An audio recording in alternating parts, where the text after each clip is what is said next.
네, 안녕하세요. 정혁진입니다. 지난 주일이죠. 어제 아주 큰 참사가 말 그대로 참사가 발생을 했는데 돌아가신 분들과 그 유족들에게 굉장히 심심한 위로의 말씀과 어떻게 위로의 말씀을 드려야 되나 어쨌든 그런 생각이 듭니다. 그래가지고 오늘은 그 부분에 대해서 간단하게 이제 말씀을 드리고 그런데 이제 그 전에 조금 전에 속보가 떴는데요. 윤석열 대통령에 대해서 체포 영장이 청구가 됐다고 그래요. 그 사진 하나만 좀 띄워주세요.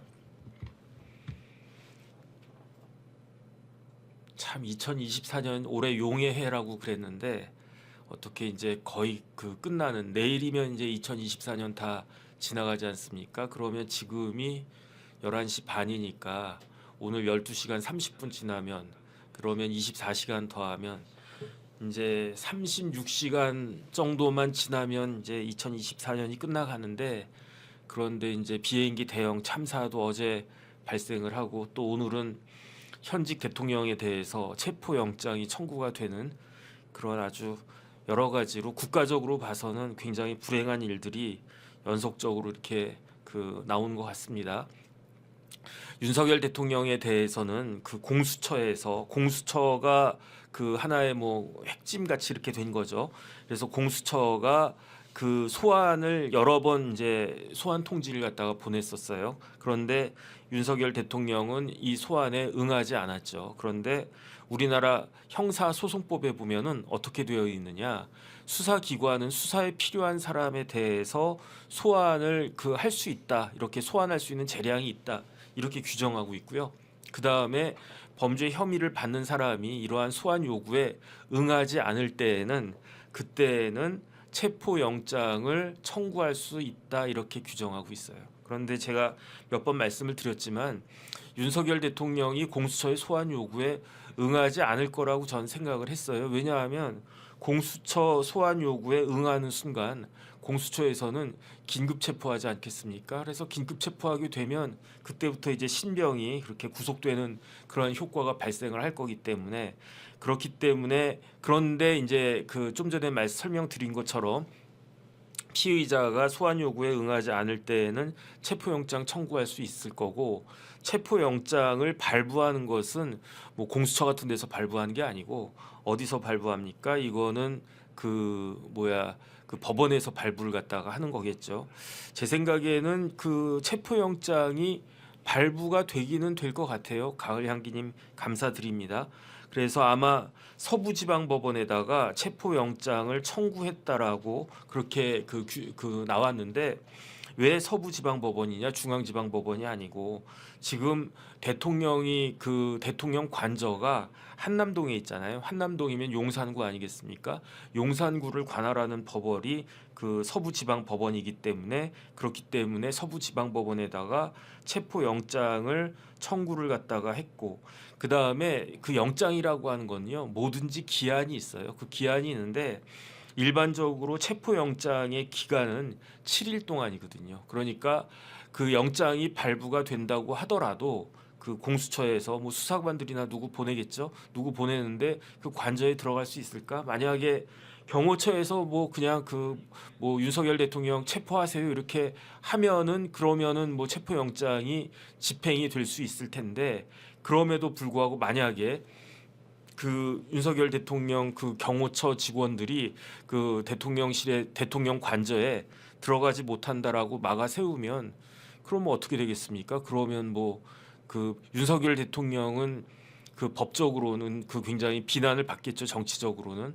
그 다음에 법적으로도 좀 이렇게 문제가 있는 그러한 이야기가 모습이 되겠죠.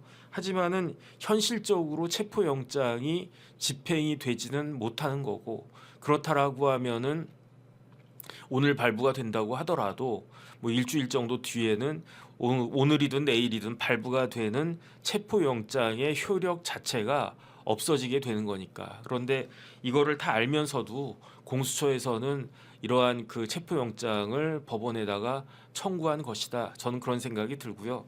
그러면 왜 공수처에서는 체포영장을 청구했을까요? 그거는 뭐 어쩔 수가 없으니까 그랬겠죠. 설마 공수처에서 체포영장이 집행될 수 있을 거라고 기대를 했겠습니까? 저는 기대 안 했을 것 같거든요. 만약에 체포영장이 그 집행이 되려고 하면 그러면은 사실은 연희님도 감사드립니다. 그 윤석열 대통령이 소환 조사에 응했겠죠. 아이 그래 내가 법대로 그냥 이러이러하게 하겠다. 이게 낫겠다라고 생각을 했으면은 아마 소환 그 요구에 응하거나 아니면 소환 일정을 좀 조정하거나 이랬을 텐데 그런데 결국은 그런 것들을 하지 않았으니까 이번에 체포영장이 집행되는 것도 이제 그 집행되지 못하게끔 경호처에서 아마 움직이지 않을까 그런 생각이 드는데 참 우리나라가 이런 식으로 이렇게 굉장히 우스운 모습이 되어 버렸구나. 어쨌든 그런 생각이 듭니다. 여러 가지로. 그래서 지켜봐야 될 것 같고 결국은 이렇게 되면 또 여당과 야당 간에 굉장히 그 논란이 격해지지 않을까. 연말까지 마지막 날까지 이렇게 되지 않을까. 어쨌든 그런 생각이 듭니다. 그래서 간단하게 궁금하실 것 같아서 오늘 말씀을 갖다가 드렸고요. 그 다음에 이제 제가 어제 깜짝 놀랐었어요. 어제 제가 예배 드리고 있었는데 예배 그때 뭐 안팎인가 교회 가고 있을 땐가 뭐 어쨌든 저한테 그 문자가 카톡이 하나 왔었어요. 그래서 어떤 카톡이 왔었냐면은 이게 그 뭐야 그 공항에서 뭐 사고가 났다 그래가지고 그런 경우 종종 있지 않습니까? 그래서 비행기가 이제 활주로에서 좀 벗어나가지고 그래서 기내에서 뭐 몇 명 이렇게 다치시는 분들 생기고 저는 그런 정도로만 생각을 했는데 그 이후에 딱 벌어지는 여러 가지 그 동영상이 또 생생하게 동영상이 찍히지 않았습니까? 그거 참 찍으신 분도 대단하다고 그렇게 저는 생각이 드는데 어떻게 이제 비행기가 좀 이상하다 싶었다라고 본인은 그렇게 말씀을 하세요. 그래서 무슨 뭐 낙지인가 그런 거 뭐 도매하시는 분인지 식당인지 그거 모르겠는데 거기 2층에 그 옥상인지 지붕인지 이렇게 올라가 가지고 비행기가 추락하는 것들을 이렇게 쭉 그 찍었던데 그래서 비행기가 동체로 해가지고 마지막 그 옹벽에 부딪히는 것까지 이렇게 쭉 찍었던데 저는 그걸 보면서 참 그 안타깝다는 생각이 들었습니다. 그 다음에 그 만약에 이제 유가족들이 저런 그 영상을 보면 얼마나 충격일까 하는 전 그런 생각이 들어가지고 그래서 참 다시 한번 애도하고 그 위로의 말씀을 드립니다. 그 다음에 혹시 시청자 분들 중에서도 가족이나 뭐 이렇게 친지나 이런 분들이 그렇게 이번에 사고를 당하셨다라고 하면 진짜 심심한 그 위로의 말씀을 드리는 게 왜 그러냐면 제가 그 옛날에 95년인가요? 그때 삼풍백화점이 무너졌었어요. 삼풍백화점이 무너졌었는데 그런데 그 삼풍백화점 무너졌을 때 뭐 저희 주변에 이제 뭐 친척이나 가까운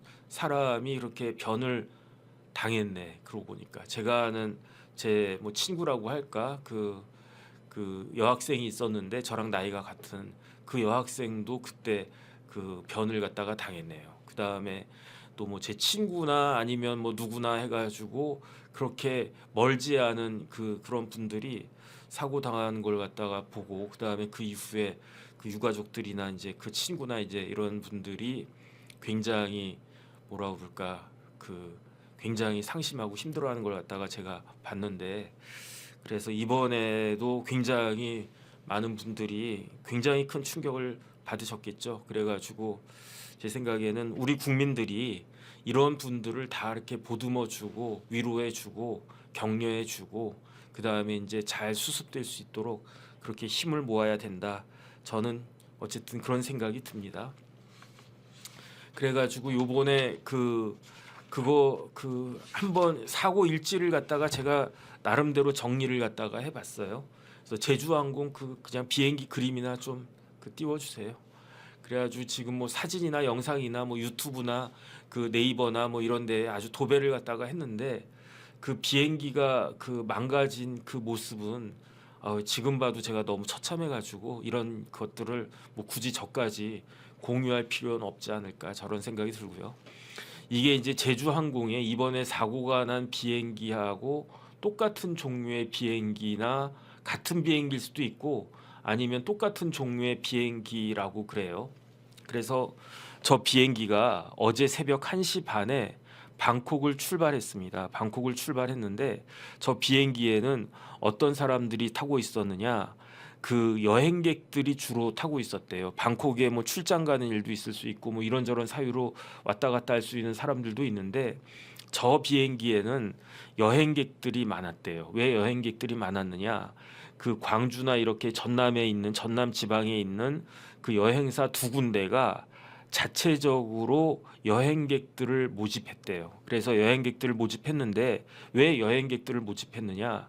지난주 수요일이 크리스마스였단 말이에요. 그러니까 수요일 날 노는 날이고 그러면 목요일 금요일 이틀만 휴가를 내면 그럼 어떻게 됩니까? 토요일 일요일까지 3박 5일 동안 왜냐하면 저 비행기가 조금 늦게 출발을 갔다 하고 오후에 그다음에 이제 새벽에 언제 출발했다고 그랬습니까? 방콕에서 새벽 1시 반에 출발했다라고 했으니까 아마 저 여행객들은 호텔에서는 3박을 했을 거고 나머지 2박은 비행기에서 왔다 갔다 하면서 그렇게 밤을 갖다가 보냈을 것 같은데 두 개 여행사가 자체적으로 크리스마스 여행객을 모객한 다음에 그래서 한 뭐 180명 가까운 사람들이 170명 넘는 여행객들이 이제 모집이 됐겠죠.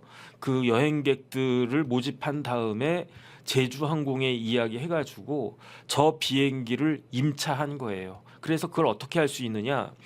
저 무안공항은 사실은 호남권에 있는 유일한 국제공항인데 그런데 그 정기 국제선 항공편은 이번이 처음이었대요. 12월 8일부터 2024년 12월 8일에 명색은 무안공항이 국제공항인데 그 정기적으로 왔다 갔다 하는 정기 국제선 노선이 하나도 없다가 12월 8일부터 방콕하고 무안 노선이 생긴 거예요. 그러니까 저 방콕 무안 노선이 생긴 지 불과 21일 만에 저런 참변이 발생을 한 거죠. 그런데 그 제주항공의 노선은 화요일, 목요일, 토요일 날 출발하는 게 정기 노선이에요. 그러니까 화목토니까. 그런데 크리스마스가 언제라고 그랬습니까? 수요일이라고 그랬잖아요. 그래서 무안공항에서 방콕 노선이 생긴 거는 올 12월 8일 지난 8일이 최초였는데 그럼에도 불구하고 요번에 변이 난 그 참변이 난 저 비행기는 그 정기 항공 노선이 아니고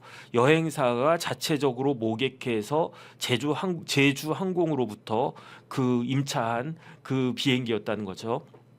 그래서 25일부터 3박 5일인데 아마 그 골프와 연계된 상품이 있었던 것 같고요. 그래서 저 여행 상품에 방콕에서 골프 치고 그다음에 이제 동남아시아 가면 뭐 마사지 같은 거 많이 받지 않습니까? 발 마사지도 받고 그다음에 선상 만찬도 하고 뭐 이런 종류의 그 여행 상품이 있었던 것 같아요. 그다음에 이 여행 상품이 한 140만 원보다 조금 그 낮은 가격으로 그러니까 140만 원이면은 그렇게 싼 가격은 아니잖아요. 그런데 크리스마스 끼고 휴일이랑 이렇게 딱 하니까 그러니까 일반적인 경우보다는 좀 비싼 그런 그 여행 상품이었던 것 같고 그래서 공무원들도 뭐 사무관들도 뭐 한 5명 정도 저기 요번에 변을 당하셨다 그런 이야기들도 들리고 그 다음에 이제 어린 학생들도 많이 변을 당했다 이런 이야기도 들리는데 그런데 어쨌든 저 비행기가 새벽 1시 반에 방콕을 출발해서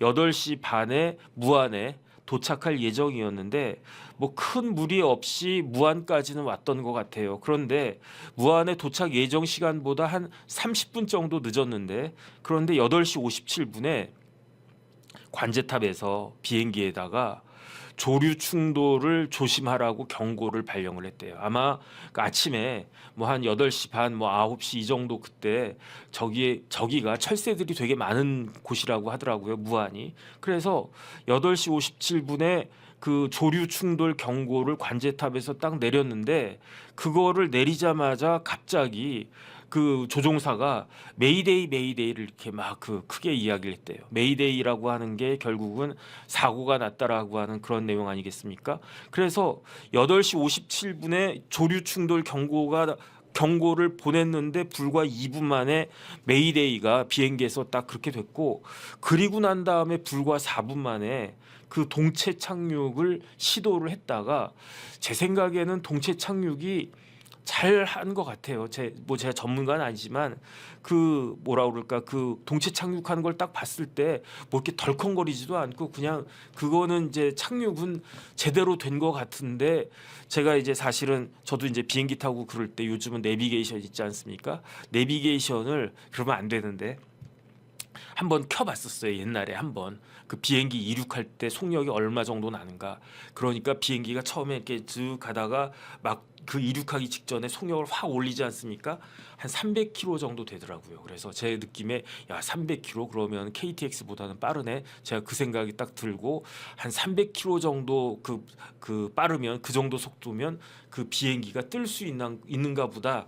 제가 호기심에 한번 해봤었는데 그런데 그 저 비행기가 동체 착륙한 다음에 그 속력이 한 200km 정도 됐었던 것 같아요. 그래서 200km 정도 됐었던 것 같다고 제가 어디서 기사를 읽었는데 그 속력으로 멈추지 못하고 저 그 활주로가 몇 킬로라고 그랬습니까? 2.8킬로라고 그랬잖아요. 그러니까 시속 200킬로 가지고 2.8킬로 뭐 순식간인 거죠. 그 다음에 그 앞에 뭐가 있었습니까? 원래는 그 비행기가 그 착륙하는 거는 저 반대쪽으로 착륙해야 되는데 반대쪽 그 반대쪽으로 지금 착륙하고 있는데 원래대로 하면은 저 그 담을 갖다가 등지고 이렇게 담이 이렇게 있으면 비행기가 이렇게 착륙을 해야 되는데 그런데 아마 그 조종사나 이런 그 뭐 기장이 이렇게 착륙을 했으면 뭐 민가가 있거나 뭐가 있거나 해가지고 오히려 반대로 선회하는 거 아닌가? 그래서 담이 이렇게 있는데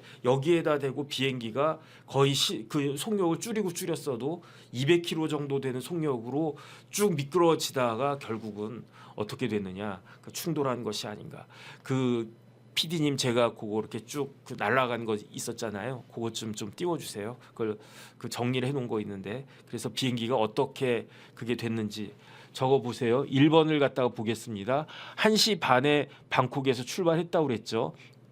2번에 8시 54분에 무안 국제공항에 진입을 했는데 8시 57분에 그 버드 스트라이크 조심하라고 경고가 나갔는데 그 밑에 3번 밑에 4번이잖아요. 8시 59분에 그 기장이 메이데이 한 거예요. 그리고 난 다음에 5번을 갖다가 보면 그리고 난 다음에 비행기가 그 보세요. 이렇게 내려오는 거니까 그렇게 쭉 갔으면은 됐는데 비행기가 선회를 갖다가 했잖아요. 그래서 오른쪽 엔진에서 불꽃과 연기가 발생을 한 다음에 비행기가 이렇게 돌면서 2차 착륙을 갖다가 했는데 랜딩 기어가 나오지 않았다.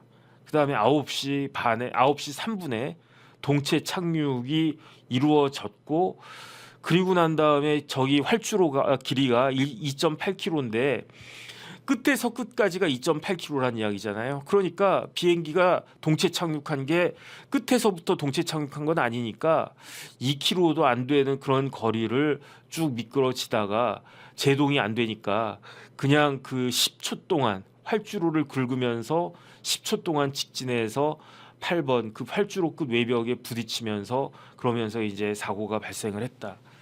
참 너무나 안타깝다는 생각이 듭니다. 그래가지고 중요한 거는 그 뭐 이거 잘 봐야 되겠죠. 그리고 난 다음에 저 사고가 9시 3분에 났어요. 9시 3분에 사고가 나자마자 9시 5분에 그 소방청에서 소방 당국에서 뭐 대통령실, 뭐 총리실, 뭐 행안부, 뭐 경찰 막 이런 데다가 지금 이렇게 비행기 사고가 크게 났다라고 전파를 한 거죠. 관계 기관들에다가.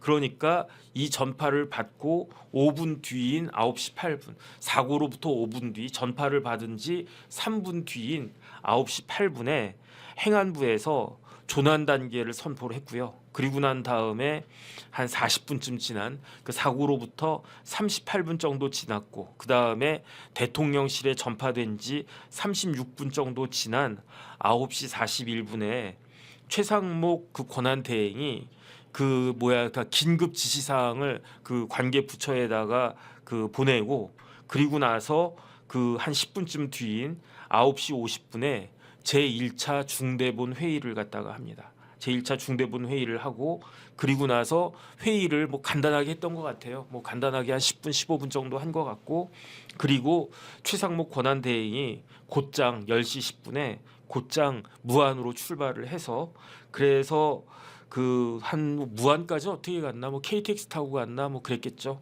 그러니까 2시간 45분 뒤인 12시 55분에 최상목 대행이 현장에 도착을 갖다가 해요. 그리고 난 다음에 2차 중대본 회의를 그 현장에서 2차 중대본 회의를 갖다가 하면서 그 무안 지역을 특별 재난 지역으로 선포하고 그 다음에 어제부터 7일 동안 7일까지면은 1월 4일입니다. 내년 1월 4일까지 국가 애도 기간을 그 설정을 갖다가 합니다. 그러니까 지금은 국가적으로 그 슬픔에 빠져 있는 그런 애도 기간이고요. 그러니까 혹시 주변에 있는 그 주변에 그런 유가족들 계시면 좀 잘 위로를 갖다가 해 주셔야 될 것 같고 그리고 그 경거망동을 갖다가 하면 안 되겠다. 일단은 그런 생각이 듭니다. 그런데 그거 좀 띄워주세요. 내일을 향해 쏴라. 그거 그 제가 그 마지막에 이제 보내드린 거 있잖아요. 그런데 9시 50분에 그러니까 다시 한번 정리를 하면 9시 3분에 충돌이 일어났고 사고가 일어났고 그 다음에 9시 8분에 행안부에서 조난 단계 선포가 됐고 9시 41분에 최상목 대행이 긴급 지시사항 내렸고 9시 50분에 그 1차 중대본 회의가 있었는데 그랬는데 그 10시 7분에 페이스북에 엉뚱한 글이 올라와 있었어요. 엉뚱한 글이. 그게 뭐냐면은 저 글이 올라간 게 10시 7분입니다. 이재명 대표가 내일을 향해 쏴라. 부치 앤 썬댄스. 그리고 그 다음에 국민을 향해 쏴라. 윤앤한 이렇게 딱 되어 있단 말이에요. 그러니까 저 글을 보면서 뭐 이재명 대표를 지지하던 사람이든 반대하는 사람이든 적절하지가 않잖아요. 그러니까 뭐 글을 내려주세요. 저 문상선 씨는 아마 이재명 대표를 지지하거나 뭐 어쨌든 뭐 그렇게 보이는 것 같고 그다음 저 밑에 이제 김진석 씨는 장난치지 말아라 이런 식의 이야기를 하니까 약간 뭐 반감이 느껴지기도 하고 그렇습니다. 그런데 중요한 건 뭐냐면은 그 밑에 부분에 이재명 밑에 뭐라고 있습니까? 7분 이렇게 되어 있잖아요. 그러니까 저 글이 올라간 게 10시 7분이었단 말이에요. 그런데 최소한 7분 이상은 저 글이 올려져 있었다는 이야기인 거죠. 그러니까 어떻게 저렇게 저런 글을 갖다가 그 지금 그 사고가 언제 났다고 그랬습니까? 9시 3분에 났어요. 저 글이 올라간 게 10시 7분이었어요. 10시 7분이면 1시간 4분이 지난 1시간 4분 정도가 지났을 때 저런 글을 올렸다는 이야기고 그리고 나서 그다음에 참 그 이재명 대표한테는 민주당에서 이렇게 제깍제깍 말을 못 하나 보죠. 제가 봤을 때 저거 발견하는 즉시 아 대표님 이거는 지금 굉장히 부적절한 것 같습니다. 이거 빨리 내리시는 게 좋겠습니다. 그래서 뭐 2, 3분 내에 내려지는 게 제 생각에는 그 맞는 거라고 생각을 하는데 최소한 제가 확인된 것만 최소한 7분 이상을 그 저 글이 남아 있었다는 이야기잖아요. 그게 무슨 생각으로 저런 글을 올렸고 무슨 생각으로 저런 글이 유지가 됐었는가. 그러니까 7분이라고 치면요. 10시 7분이니까 최소한 10시 14분 15분까지는 저 글이 올라 있었던 거고 그때 10시 10분에 최상목 대행이 현장으로 출발하고 있었다라고 하니까 그러니까 그 뭐야 그 대통령 권한 대행이 그 대통령실이나 뭐 어쨌든 저기 집무실을 출발하고 난 다음에도 저 글이 올라가 있었던 거 아닌가? 그러다가 이재명 대표가 어제 3시 반에 무안으로 향했어요. 그래서 몇 시에 도착했는지 모르겠는데 어제 3시 반에 무안에 가가지고 무안에서 뭐 이런저런 그 유가족들 위로하고 뭐 그런저런 걸 했다라고 하던데 그런데 그 뭐 당연히 이제 제1당의 대표니까 이런 국가적인 더군다나 뭐 무안이면은 민주당 지지하는 그러한 분들이 많은 데니까 그러니까 그랬을 텐데 그런데 저런 글이 얼만큼 그랬을까 하는 생각이 듭니다. 그래서 참 여러 가지로 안타깝다는 생각이 들고요. 그 다음에 내일을 향해 쏴라가 굉장히 유명한 그런 영화였죠. 저도 그 봤던 기억이 나는데 기억은 안 나는데 봤던 기억은 나요. 그래서 저희 폴 뉴먼하고 로버트 레드포드가 그래서 뭐 내일을 향해 쏴라 뭐 부치 그 다음에 썬댄스 이렇게 한 게 저거예요. 저 사람들의 그 영화 속의 그 주인공 이름 아닌가? 어쨌든 굉장히 부적절했다 그런 생각이 들고요. 그 이재명 대표나 좀 이런 부분들에 대해서 그 뭐라 그럴까 뭐 해명이나 뭐 사과 정도 있는 게 좋지 않을까 그런 생각이 들고 그 다음에 이제 사람들이 그런 저런 좀 경거망동한 그런 행동은 없어야 되겠다는 게 제 개인적인 바람입니다. 그러면은 제주항공은 어떤 회사인가를 갖다 좀 그 제가 그 말씀을 드려볼게요. 제주항공이 2005년 1월 25일에 설립이 됐대요. 그 제주항공 비행기나 다시 한번 띄워봐 주세요. 그 1월 25일에 설립이 됐는데 그러니까 참 이번 사고만 없었으면 1월 25일이면 한 이제 한 달도 안 남았잖아요. 설립 20주년이 되는 그러한 그 항공사였는데 근데 설립 20주년을 불과 한 달도 채 남기지 않고 어마어마한 그런 그 대형 사고가 이제 그 발생을 했다가 한 겁니다. 그래서 제주항공이 보유한 항공기가 저 그 비행기가 42대였는데 그런데 어제 한 대가 이제 소실됐으니까 이제 보유 항공기는 41대다. 그런데 왜 제주항공일까요? 뭐 제주항공 말고 다른 이름도 있었을 텐데 그건 왜 그러냐면은 제주도하고 애경그룹이 합작해가지고 만든 회사가 그게 제주에어예요. 제주항공. 그렇기 때문에 그 그래서 이제 제주라고 하는 이야기가 많이 들어가 있는 거고 그래서 저도 제주항공 여러 번 타봤던 것 같아요. 제주도 갈 때 뭐 비행기 뭐 1시간 타는 거 뭐 대한항공 타면 좀 비싸고 아시아나도 비싸고 그다음에 이제 제주항공 그때 뭐 비행기 요금은 다르지만 똑같은 조건이면은 그래도 이제 저비용 항공사 저가항공이라고 하지만 공식 명칭은 저비용 항공사거든요. 그래서 제가 뭐 1시간 그냥 앉아 있으면 되는데 뭐 이렇게 뭐 좋은 뭐 이렇게 그런 비행기를 굳이 뭐 시간 맞으면 그냥 타지 뭐 해가지고 그래서 저도 제주에요 뭐 여러 번 타봤는데 특별하게 기억이 안 남아요. 뭐 1시간 타니까 특별히 좋았던 기억도 없고 특별히 이거 나 서비스가 마음에 안 드네 다음부터는 타지 말아야지 이랬던 기억도 안 나요. 그냥 저냥 잘 왔다 갔다 했다 그런 느낌인데 그런데 어쨌든 우리나라에 저비용 항공사 굉장히 많지 않습니까? 대표적으로 제일 유명해진 저비용 항공사가 어디입니까? 이스타젯. 저도 뭐 이스타젯 관련해 가지고 이상직 의원 해가지고 이야기를 많이 했었던 것 같은데 그런데 저비용 항공사의 선두 주자는 어디냐? 제주항공이래요. 제주항공이 그 코스피 상장한 모습 있는데 그거 한 번만 쭉 띄워봐 주세요. 축 상장 제주항공 이렇게 돼 있잖아요. 그 다음에 11월 6일 금요일 날 상장했네. 그런데 언제냐? 2015년 11월 6일에 그 상장을 갖다가 했어요. 그래서 제가 그 주가를 갖다 아침에 봤었는데 그래도 좀 많이 떨어지긴 했던데 그래도 사고 나온 거에 비하면 뭐 하한가 가거나 그렇진 않은 것 같고 시가총액이 7천억이 조금 안 되는 것 같아요. 한 6,500억 뭐 그 정도 되는 그런 정도 그 상장사인데 이게 코스닥도 아니고 코스피 상장사다. 그러니까 그 저비용 항공사 중에서는 코스닥에 상장한 최초의 회사이다. 그 다음에 매출액이 작년에 1조 7천억이 넘었대요. 그 다음에 영업이익은 1,698억 정도 되고 그다음 작년 순이익도 1,343억. 그다음에 자산은 뭐 한 2조 가까이 1조 9,800억.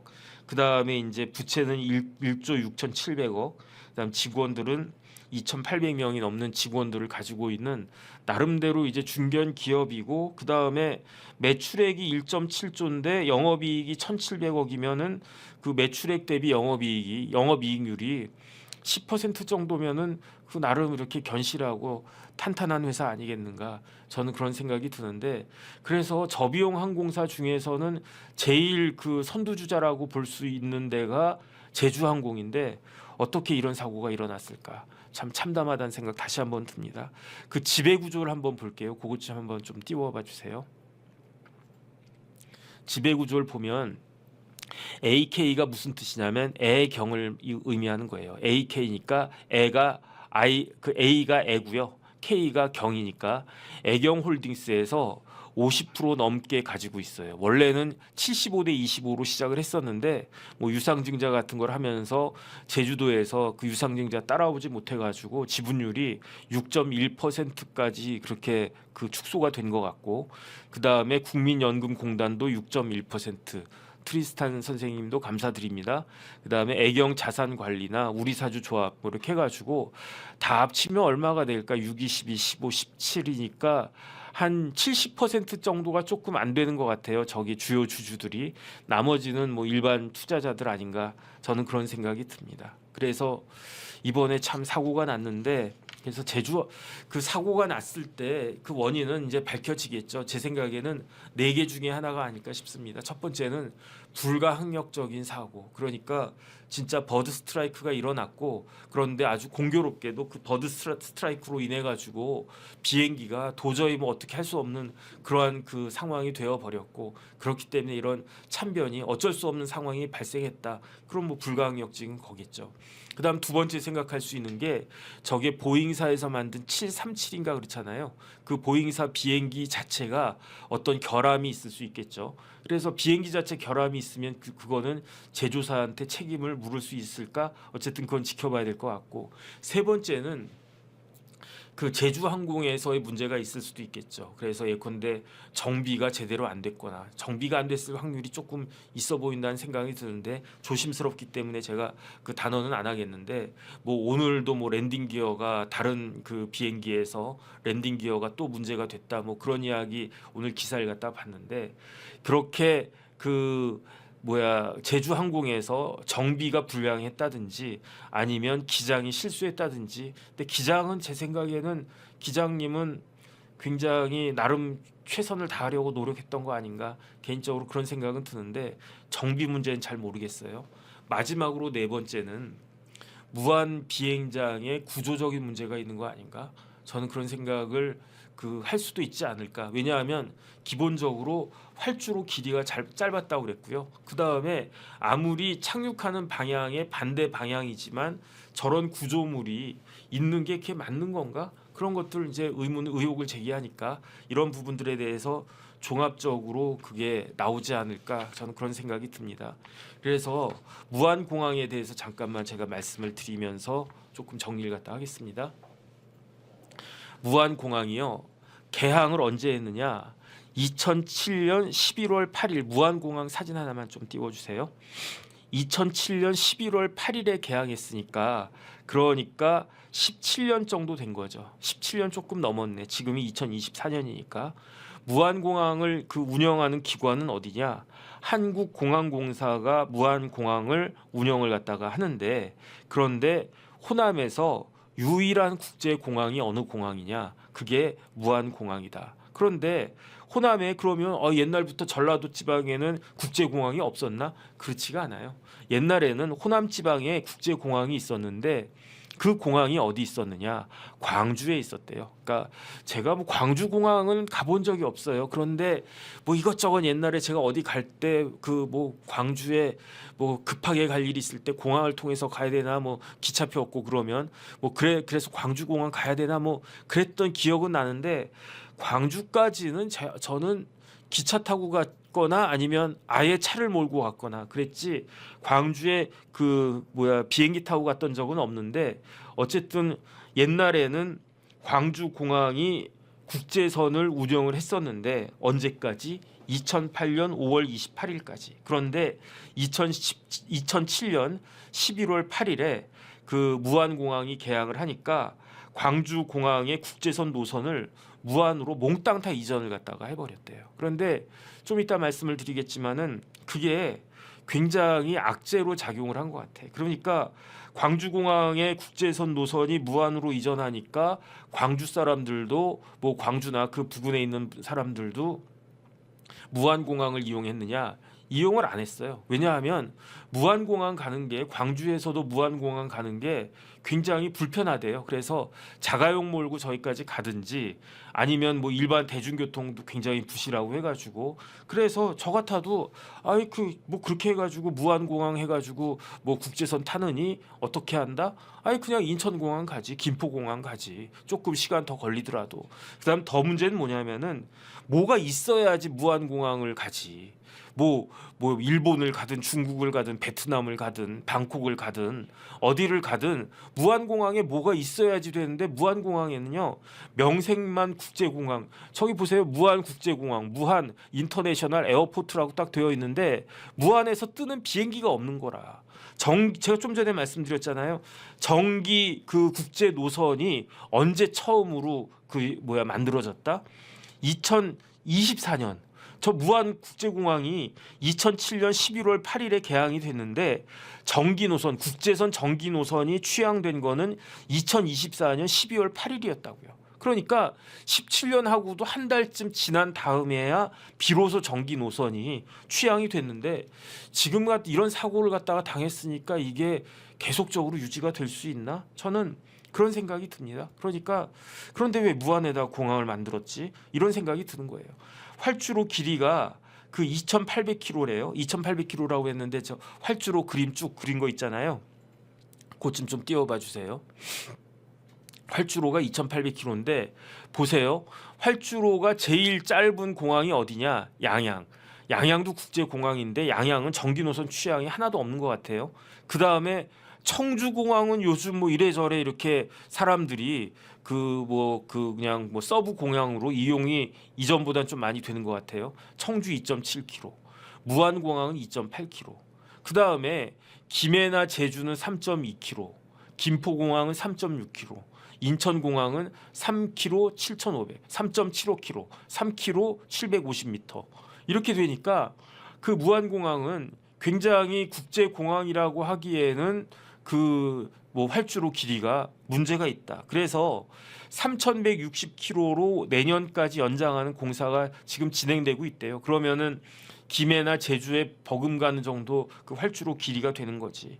그런데 무안공항이 이렇게 되어 있지 않으니까 왜냐하면 2008년 5월 28일에 광주공항의 국제선 노선을 무안공항으로 대폭 이전한 다음부터 수요가 확 줄어가지고 광주공항도 죽고 무안공항은 살지 않고 그래서 들어보셨을 거예요. 고추공항이라고. 그 고추공항이 뭐냐면은 고추를 말리는 공항이 되어버렸다. 무안공항에 비행기가 뜨지 않으니까 그냥 주변에 계신 분들이 그냥 고추 잔뜩 늘어놓고 그냥 공항이니까 얼마나 평평하고 또 이렇게 햇빛도 잘 들겠습니까? 그러니까 고추 말리는 공항이다. 이런 식의 그 이야기가 되어 있고요. 그 다음에 또 하나 무안공항의 별명이 무슨 공항이냐? 한화갑 공항이래요. 그거 한 번만 좀 띄워봐 주세요. 한화갑 씨라고 옛날에 유명한 정치인 있지 않았습니까? 그 DJ의 최측근이었는데 한화갑 씨의 지역구가 아마 무안이었던 것 같아요. 저도 정확하게 모르는데 그런데 한화갑 씨가 힘을 써가지고 무안에다가 공항을 유치했는데 그런데 문제가 있었던 거예요. 어떤 문제가 있었느냐?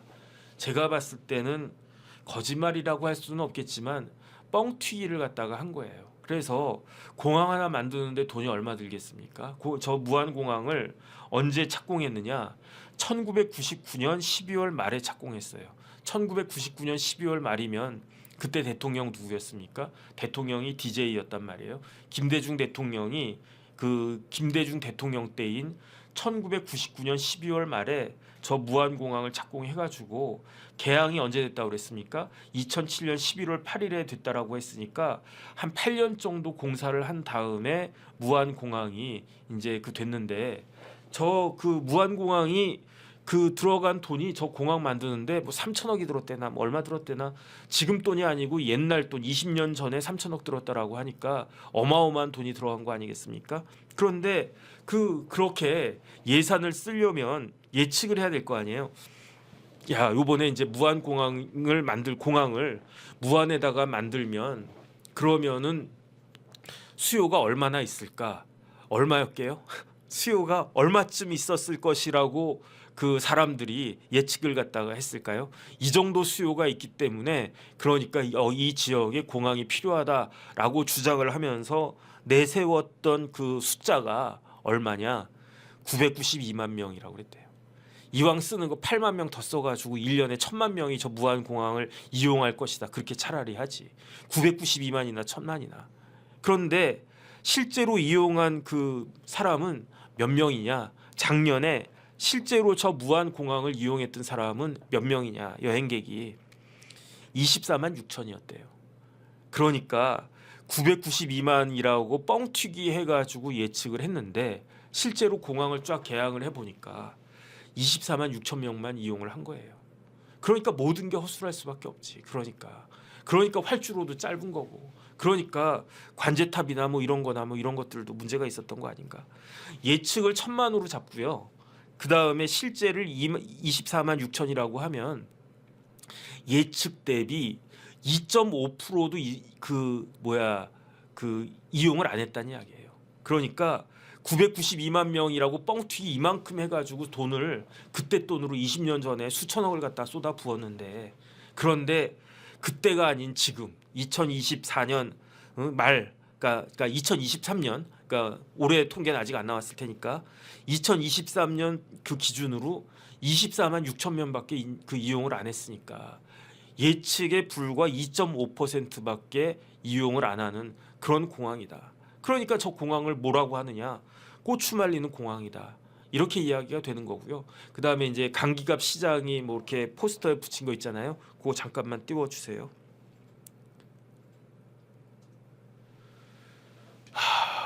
광주시장 강기갑의 첫 번째 약속 해가지고 저 무안국제공항을 김대중 국제공항으로 명명하면 어떨까요? 저는 뭐 찬성하겠습니다. DJ 때 저거 착공했으니까 국제적 관문성 확보, 500만 광주시대 시작, 광주공항 이전, 광주국제공항이 무안국제공항으로 통합되면서 광주국제공항은 없어졌어요. 광주공항에서는 국내선만 뜬대요. 광주에서는 그 해외로 가는 건 없고 무안으로만 간대요. 그러니까 강기갑이 아니고 죄송합니다. 강기갑 씨는 그렇게 수요 막혀 막 점핑했던 그런 분이죠. 강기정 시장님이 그 제안을 하는 거예요. 무안국제공항을 김대중 국제공항으로 명명하자. 뭐 저는 뭐 이렇게 하든지 말든지 뭐 이렇게 알아서 했으면 좋겠어요. 뭐 광주시장님이 저렇게 이야기하니까 뭐 무안국제공항을 뭐 어디야 그 뭐 미국에는 존 F 케네디 공항이 있고 파리에는 샤를르 드골 공항이 있고 뭐 그 다음에 뭐 호남에는 김대중 국제공항 뭐 있는 거 저는 뭐 반대하지 않겠습니다. 그런데 문제는 뭐냐면 철새 도래지. 그 지도 좀 잠깐만 띄워주세요. 저 무안국제공항 제가 사실은 여름에 저희 우리 교회 그 사람들하고 같이 1박 2일로 신안에 갔다 왔어요. 신안에 엘도라도 리조트라고 갔다 왔는데 그 엘도라도 리조트가 무지무지하게 좋더라고요. 제가 옛날에 겨울에 갔었는데 올해는 여름에 갔었는데 엘도라도 리조트 너무 좋았어요. 근데 엘도라도 리조트 가는 길에 무안이 있더라고요. 그런데 그래서 잠깐 여기 무슨 공원이 있네. 그 교회에서 이제 버스 하나 이제 조그마한 버스 하나 빌려가지고 갔었거든요. 그러니까 우리 마음대로 이렇게 갈 수 있잖아요. 그래서 여기 그 공원 있네. 그래서 얼핏 갔던 게 무안인데 무슨 철새 무슨 공원이었던 것 같아요. 정확하진 않은데. 그런데 왜 그러느냐? 무안에는 그 철새 도래지가 여러 군데가 있대요. 무안공항에는. 왜 무안에는 철새 도래지가 여러 군데가 있을까요? 무안에는 뭐가 있습니까? 저기가 갯벌이잖아요. 그러니까 무안에 갯벌 습지 보호구역이 무려 113.3제곱킬로미터의 그 갯벌이 있다는 거예요. 갯벌이 있으니까 철새들이 이렇게 쭉 가다가 여기 이렇게 맛있는 생선들 뭐 이렇게 꼬막도 있고 뭣도 있고 뭐 꼬막이 무안에서도 꼬막 있겠지. 벌규가 꼬막이라고 그랬는데 어쨌든 여기 뭐 장뚱어도 있고 뭐도 있고 여기 막 먹을 거 많네 그러면서 중간에 철새들이 이렇게 중간에 진액 뭐 이렇게 가는데 뭐 목적지가 뭐 시베리아일 수도 있고 뭐 어디도 있고 그러다가 새들도 쉬어야 될 거 아니겠습니까? 그러면 어디서 쉬겠습니까? 먹을 거 있는 데서 쉬겠지. 그 먹을 거 있는 데가 어디냐? 무안이라는 거예요. 왜 무안이 왜 먹을 거가 있느냐? 습지가 있으니까.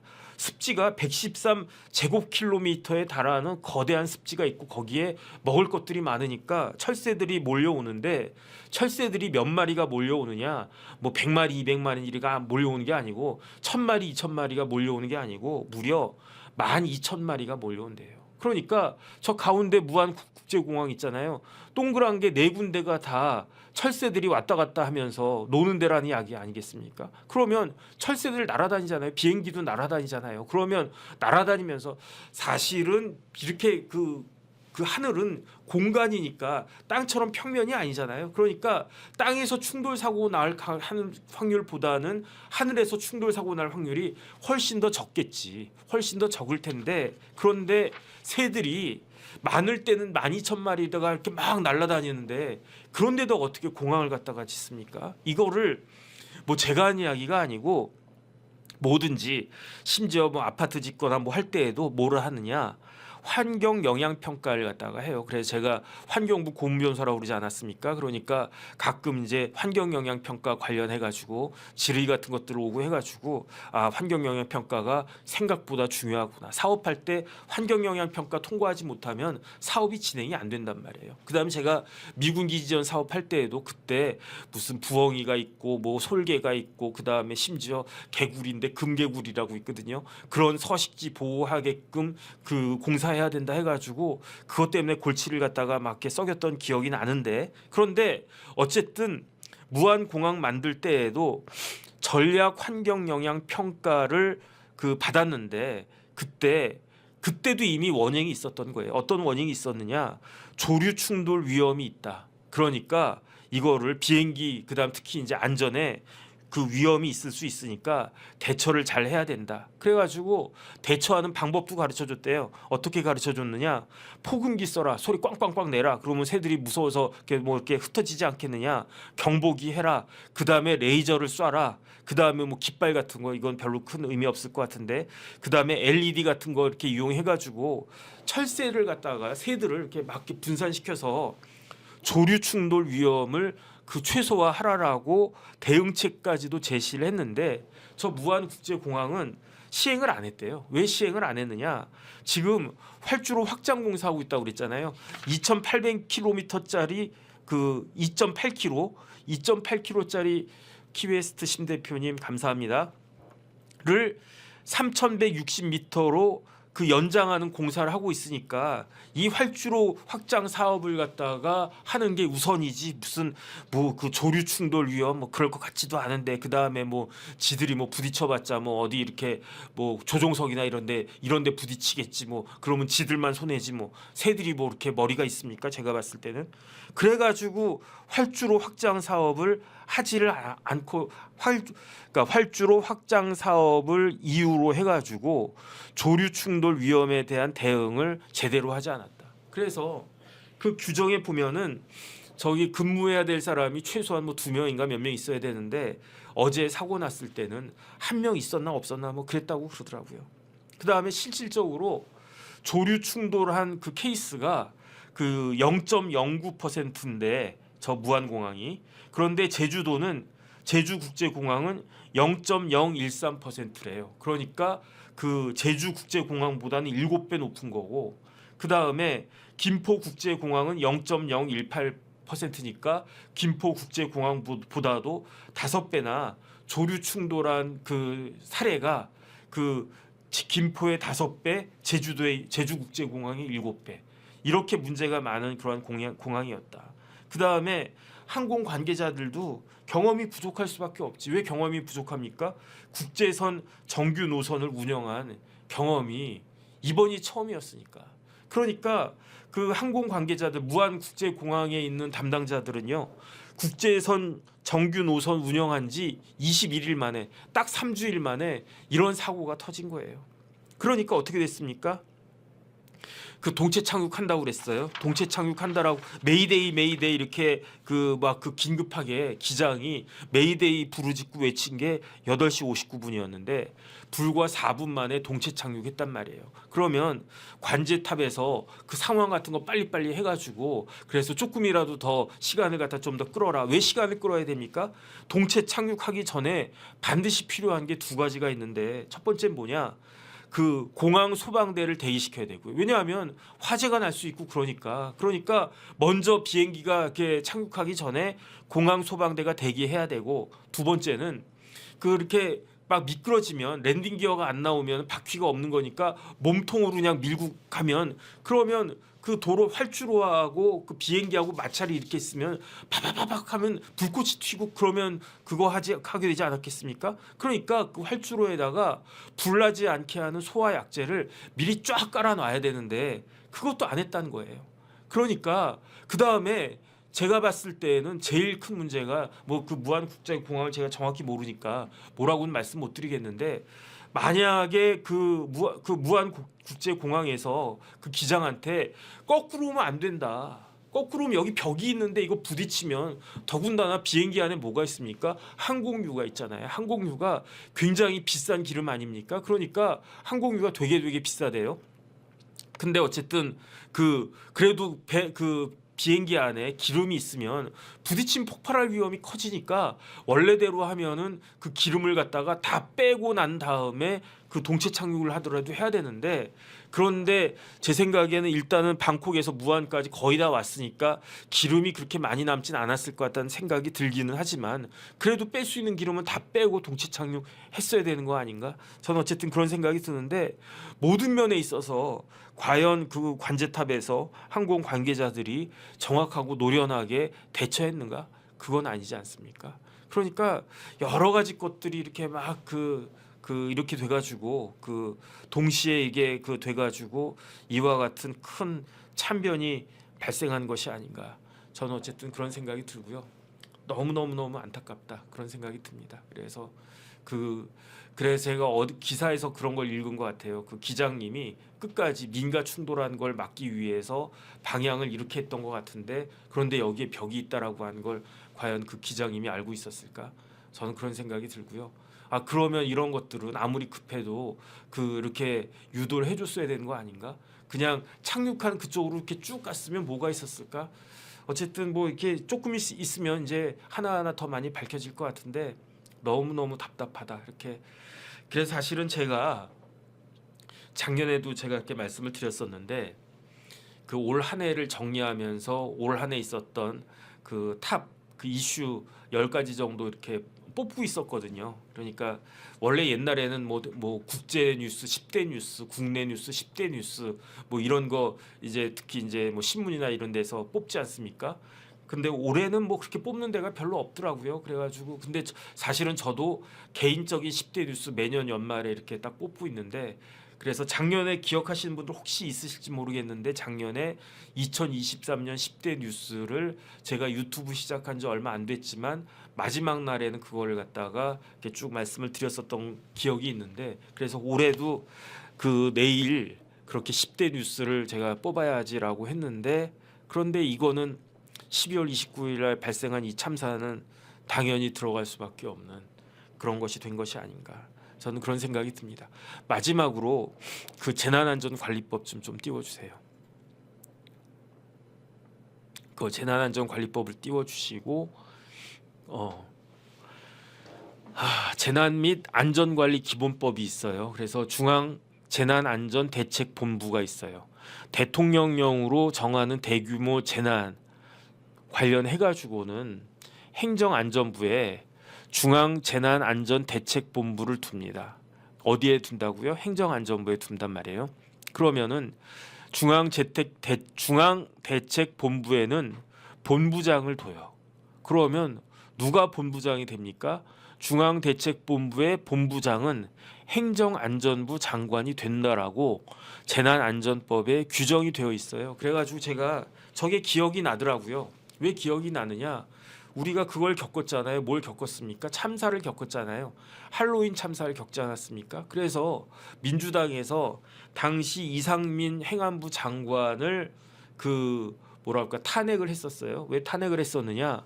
행안부 장관이면 중앙재난안전대책본부 본부장이고 그렇기 때문에 저런 재난이 발생하기 전에 미리 잘 막아야 되는데 제대로 일을 못하지 않았느냐. 그래서 이상민 전 장관에 대한 탄핵소추 사유의 근거가 되는 법령 위반 중에 저 재난안전 관리법이 들어가 있었단 말이죠.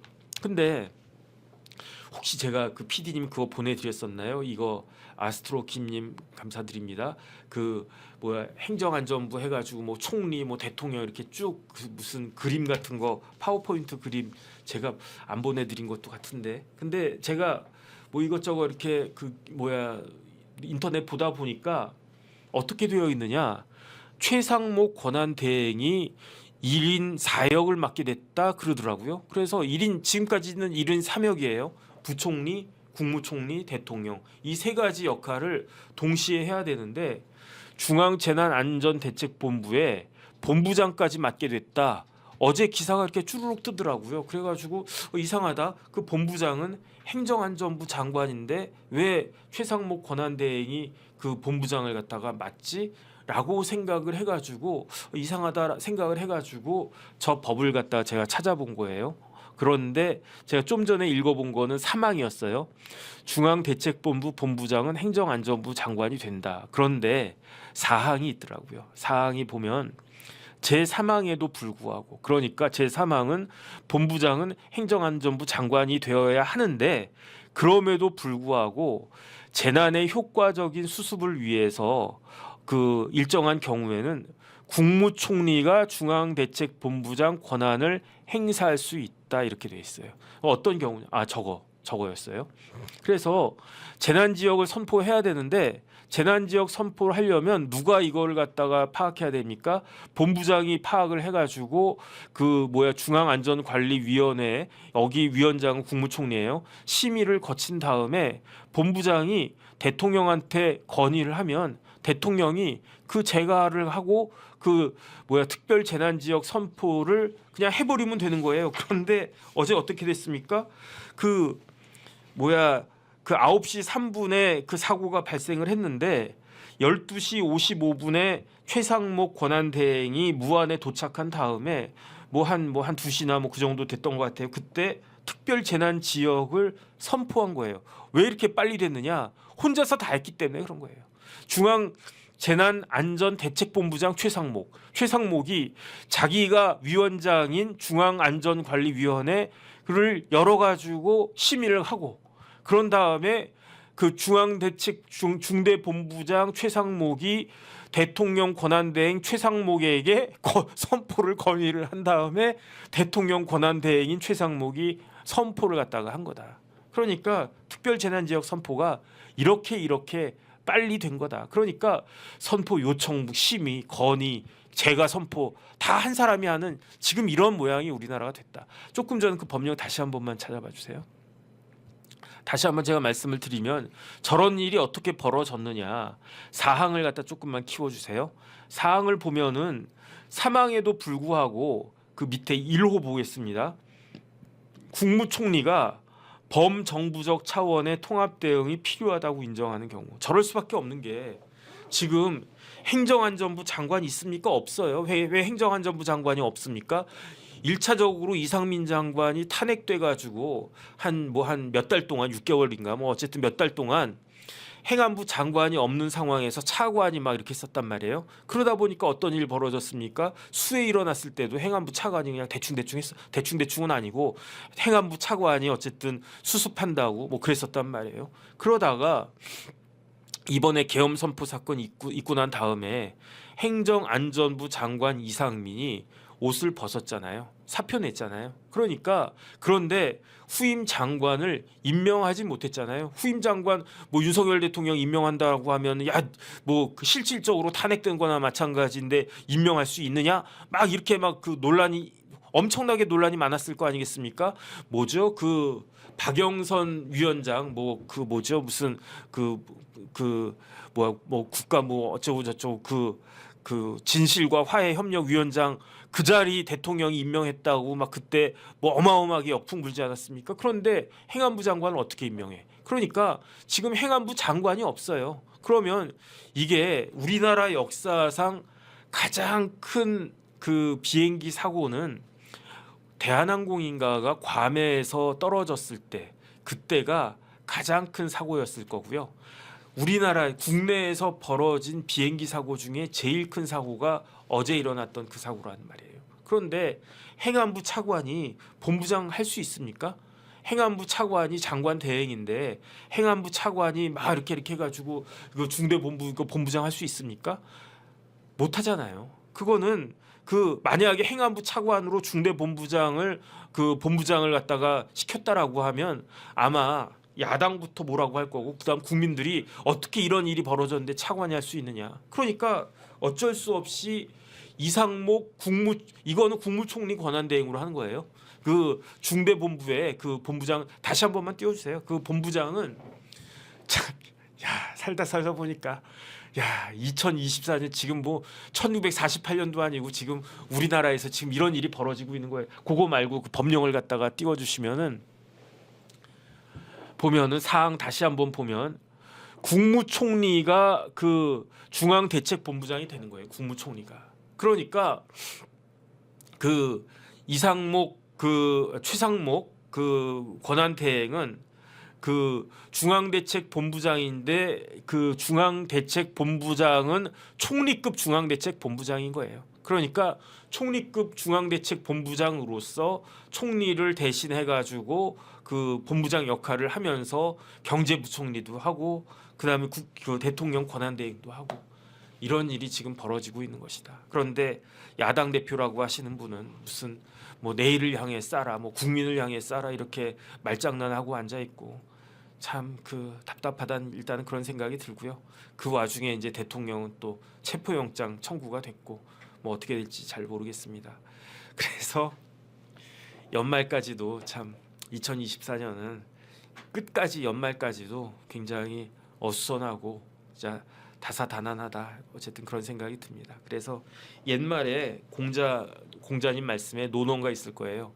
위방불거 난방불입인가 뭐 이런 그 말씀이 있는데 그 이야기는 뭐냐면 위방 그러니까 위태로운 지역에는 거하지 말고 난방 어지러운 지역에는 들어가지도 말아라 이런 말씀이 있지 않습니까? 그러니까 연말연시라고 해가지고 이렇게 마음이 막 들뜰 수 있고 뭐 올해는 뭐 그렇지도 않죠. 올해는 뭐 크리스마스도 그렇고 연말연시 같지도 않고 그러니까 이제 그 영업하시는 분들 그런 분들 더 이제 먹고 살기 힘들다고 이렇게 많이 이제 힘들어 하시던데 어쨌든 그래도 차분하게 보내는 그런 연말연시가 되어야 될 것 같습니다. 더군다나 지금은 공식적으로 국가애도 기간이잖아요. 국가애도 기간이니까 그냥 그 요번에 희생되신 분들 그 참변 당하신 분들의 그 유가족의 그 마음을 생각하면서 그냥 그렇게 그 뭐랄까 좀 이렇게 차분하게 연말 연시를 보내야 되지 않겠는가 어쨌든 그런 생각이 듭니다. 그래서 오늘도 그 잘 들어주셔가지고 감사드리고요. 그 다음에 이제 내일은 그 올해 마지막 날이니까 내일은 올해 있었던 사건 사고들을 왜냐하면 제가 노트정 이렇게 쭉 하고 있으니까 그냥 그 지금 그러려고요. 이제 집에 가가지고 그 2024년 1월 1일부터 그 다음에 오늘까지 뭐 이렇게 제가 정리한 것들 이렇게 쭉 보면 올 한 해 우리나라에서 있었던 중요한 사건들이 쭉 정리가 될 것 같아요. 그래서 그거 보면 또 제 개인적인 여러 가지 일들도 생각이 날 것 같고 그렇게 정리하고 내일 그렇게 그 정리되면 말씀을 드리도록 그렇게 하겠습니다. 그래서 오늘도 잘 들어주셔가지고 다시 한번 감사드리고 이렇게 어수선할 때 특히 이제 그 조심하시고 이렇게 다치거나 이렇게 그러시지 않게끔 그렇게 그 주의하시는 게 좋지 않겠나 그런 생각 드리면서 오늘도 잘 들어주셔서 다시 한번 감사 말씀드리겠습니다. 네, 고맙습니다.